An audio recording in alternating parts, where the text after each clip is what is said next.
Hello guys, तो कैसे हैं आप? उम्मीद करता हूँ अच्छे होंगे। गाइस अभी हम आए हुए हैं गांव के अंदर अपने, जो शहर संभल के आसपास पड़ता है। और एक बात मैं आपको बताता चलूँ गाइस, सुबह की ताज़ी हवा होती है, बहुत सेहत बख्श होती है। मैं अभी सो कर ही उठा हूँ और 6 बज रहे हैं, 6:40। एक बात और है गाइस, मैंने ये देखा है कि हम लोग जब शहर में रहते हैं तो सुबह को उठने को मन नहीं करता है और रात को जल्दी सोने का मन नहीं करता। सुबह को उठने के लिए लगभग 9 बज जाते हैं, कभी कभी 10 भी बज जाते हैं, कभी 8 बज जाते हैं। 8 बजे से पहले तो उठ ही नहीं सकते शहर के अंदर, ठीक है। अगर कोई आपको काम है, जैसे मान लो किसी बच्चे को स्कूल छोड़ना है, स्कूल का टाइम 7 बजे का, तो आपको मजबूरी हो। लेकिन मोस्टली जो टाइम रहता है वहाँ पर 9-10 का ही रहता है, तो लोग ज़्यादातर 9-10 बजे ही उठती हैं। 9 बजे तक मैक्सिमम उठ जाते हैं, अपने तैयार होकर चले जाते हैं ऑफिस वगैरह, जहाँ भी जाना हो, जिसको काम पे ऑफिस वगैरह कहीं भी। और शहर के अंदर ऐसा होता है कि लेट सोता है हर इंसान। ये आपने देखा होगा, कॉमन चीज़ है कि शहर में लेट तो सोता ही है और फिर लेट ही उठता है। लेकिन गांव में ऐसा नहीं होता, गांव का इसका अपोजिट होता है। गांव में क्या होता है कि आदमी जल्दी से जल्दी कोशिश करता है उठने की। सुबह को उठेगा, फजर की नमाज़ पढ़ेगा। अगर जो नमाज़ नहीं पढ़ रहा वो भी फ़िलहाल उठेगा ज़रूर। 7 बजे से पहले उसको उठ नहीं है, 6:30 बजे तक अपने आप उठ जाता है। और रात को इतनी जल्दी सोने की कोशिश करता है कि ईशा की नमाज़ के बाद वही 8 बजे 8:30 बजे तक, मैक्सिमम 9 बजे का टाइम होता है सोने का, सो जाता है। लेकिन शहर में जो होता है ना, वो 9 बजे तो ऐसा मान लो 9-10 बजे तक अपने घर ही पहुंचता है। अगर कोई 9 बजे पहुंच गया तो 1-2 घंटा खाना खाने फ्रेश होने में लगा देगा। उसके बाद फिर कहीं 12, 12:30, 12 बजे तक मैक्सिमम टाइम होता है, 12-1 बजे तक सो ही जाता है। तो ऐसा होता है गांव में और शहर में, ये फ़र्क है। अभी हम गाँव आए हुए हैं, हमारा इसके पीछे घर बना हुआ है। इधर ये खाली जगह पड़ी थी, इसकी बाउंड्री वॉल करा रहे हैं हम।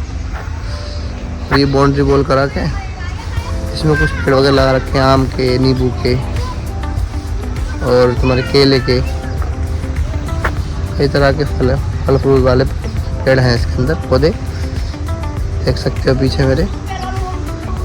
ये मैं आपको दिखा देता हूँ। इधर ये बाउंड्री वॉल चल रही है, ये बाउंड्री वॉल, इसमें पार्क बनाएंगे, देख सकते हो गाइस। बाउंड्री वॉल चल रही है हमारी, इसको हम पूरी बाउंड्री वॉल कंप्लीट कराने के बाद देख सकते हो सुबह का कितना शानदार व्यू आ रहा है। मौसम देख सकते हो आप गाइस।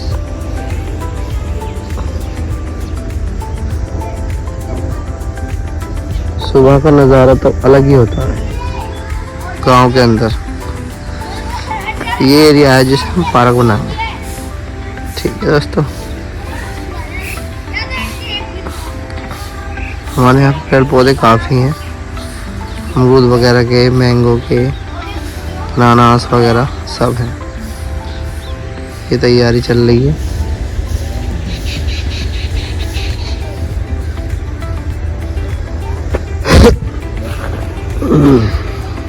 यहाँ पे अभी धान की फसल उठी है, तो धान की फसल की कटाई हो गई है, वो सब उठ गए हैं खेतों से और जुताई वगैरह चल रही है। और तैयारी चल रही है हमारे यहाँ पे अभी आलूओं की, ज़मीनें तैयार करी जा रही हैं आलूओं के लिए, जुताई वगैरह स्टार्ट हो गई है।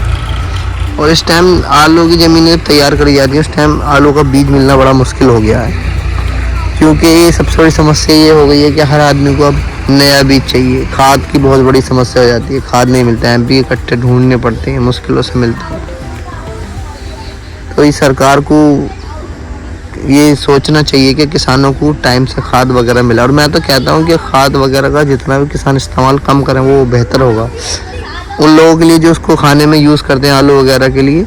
और किसानों को ये फ़ायदा होगा क्या आगे फ्यूचर में भी जो ज़मीनों में नुकसान हो रहा है, ये जो पेस्टिसाइड यूज़ कर रहे हैं आज की डेट में, ये ना यूज़ करके ज़मीनें ख़राब होती हैं इससे। क्योंकि बिना खाद डाले जो फसल आज खादों से हो रही है, मान लो 40 कट्टों का निकल गया है बीघा में, तो अगर खाद नहीं डालते हो आप तो मुश्किल से 20 कट्टों का भी नहीं निकलेगा, आधे हो जाएंगे वो। और ज़मीनें यहाँ पे मान लो रेंट पे भी लेते हैं पर ईयर के हिसाब से, तो महंगी मिलती हैं। 12,000, 15,000, 12,000 मिनिमम 10,000 15,000 से नीचे तो कोई ज़मीन ही नहीं है। जो फसल उग रही है, मान लो कोई भी फसल हम उगा रहे हैं, आलू का इस एग्जाम्पल ले लेते हैं, तो ये आलू जो है नुकसानदेह होता है। केमिकल से जितना पेस्टिसाइड यूज़ हो रहा है आज की डेट में फसलों में, वो सब हमें नुकसान देगा कहीं ना कहीं। जो इतनी बीमारियां आप देख रहे हो, किसी को ब्लड कैंसर, किसी को लिवर कैंसर, किसी को किडनी का, किसी को ऐसा मान लो शुगर की बीमारी, किसी को बीपी की, किसी को कोलेस्ट्रॉल की, ये सब बीमारियां जो बन रही हैं ना, किसी को हार्ट अटैक आ रहा है, ये सब चीज़ें हमारे खान पीन की वजह से ही हैं। हमारा लाइफस्टाइल इतना चेंज हो चुका है कि वो हमें हर हालत में झेलना ही पड़ेगा। तो कोशिश करें क्या, कम से कम किसान भाइयों से मैं कहना चाहूँगा कि अगर किसी और के लिए नहीं तो अपने लिए तो कम से कम बिना केमिकल वाली फल वगैरह, सब्ज़ी वगैरह, या खेतों में जो भी अनाज वगैरह उगा रहे हो आप, धान हो चाहे गेहूँ हो या आलू हो, इस तरह की कोई भी चीज़ है, मिर्च वगैरह हो गई जो हमारे यहाँ पर उगती है, मतलब हमारे यहाँ पे ज़्यादातर हो जाती हैं चीज़ें, मिर्च, आलू, धान की फसलें होती हैं इधर। तो ये बिना केमिकल की यूज़ करें अपने लिए, ठीक है। प्लेटे में भी स्प्रे वगैरह करने की कोई ज़रूरत नहीं है, क्योंकि देखो केमिकल से हुई चीज़ कोई भी हो वो नुकसानदेह होती है।